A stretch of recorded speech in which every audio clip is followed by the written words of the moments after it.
Oke, standby, kamera ready, sound ready, 3, 2, 1, action. Halo Sobat Fisika semua, kembali lagi dengan saya Mirella Mirino. Nah, pada video kemarin saya sudah membahas tentang hukum Coulomb dan contoh soalnya. Kini saya akan membahas materi yang masih berkaitan dengan hukum Coulomb dan listrik, yakni medan listrik. Nah, apa sih medan listrik itu?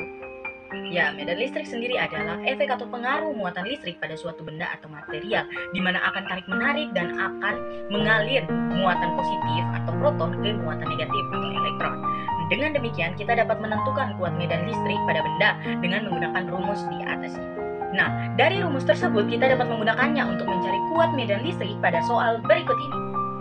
Nah, sekarang kita masuk pada soal nomor 1, di mana dua buah muatan listrik diletakkan terpisah seperti di gambar. Titik C berada pada 28 cm di sebelah kanan B. Jika K sama dengan 9 kali 10 pangkat 9 Newton M pangkat 2 kali C pangkat min 2, maka tentukan kuat medan listrik C.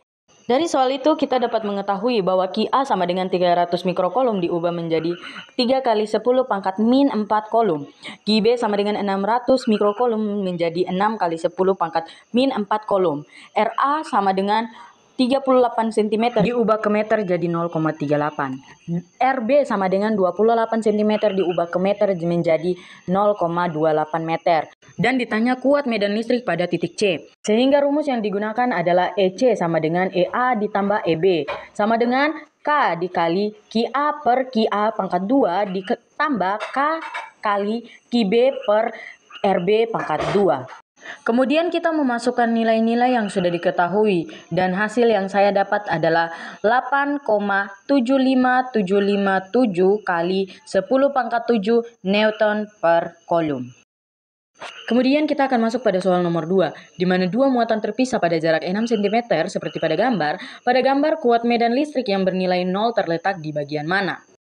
Setelah itu kita dapat ketahui bahwa Ki1 sama dengan 27 mikrokolom, Ki2 sama dengan 35 mikrokolom dengan jarak atau R sama dengan 6 cm dengan ditanya X atau medan listrik yang bernilai 0.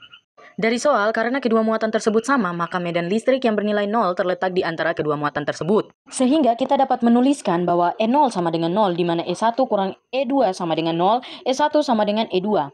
Nah, dari rumus tersebut kita dapat menyederhanakannya menjadi Ki1 per R1 pangkat 2 sama dengan Ki2 per R2 pangkat 2. Nah, dari rumus tersebut tinggal kita memasukkan nilai diketahuinya, sehingga menghasilkan 27 per X pangkat 2 sama dengan 35 per 6 kurang X pangkat 2, di mana kita melakukan perkalian silang, sehingga menghasilkan 27 kali 6 kurang X pangkat 2 sama dengan 35 X pangkat 2. Nah, dari bilangan tersebut kita mendapatkan hasil akhir 8X pangkat 2 tambah 324X kurang 972 sama dengan 0. Dari hasil tadi kita memasukkannya pada rumus kuadrat atau rumus ABC, di mana X sama dengan min B plus minus akar B kuadrat dikurang 4 kali A kali C per 2 kali A. Nah, di sini kita mengetahui bahwa A sama dengan 8, B sama dengan 324, dan C adalah min 972. Kita dapat menghitungnya satu persatu, di mana kita mulai dari menghitung B kuadrat dikurang 4A kali C. Nah, di sini kita mengetahui bahwa tadi B-nya adalah 324, dikuadratkan kurang 4 kali A-nya 8 kali C-nya min 972. Sehingga menghasilkan 368,89. Mencari X1 sama dengan min 324 ditambah 368,89 per 16 sama dengan 44,89. Dan X2 sama dengan min 324 dikurang 368,89 per 16 sama dengan min 692,89. Nah, gampang bukan? Semua itu akan mudah dan gampang ketika kita giat dan tekun belajar. Sekian dari saya, see you next video, bye-bye.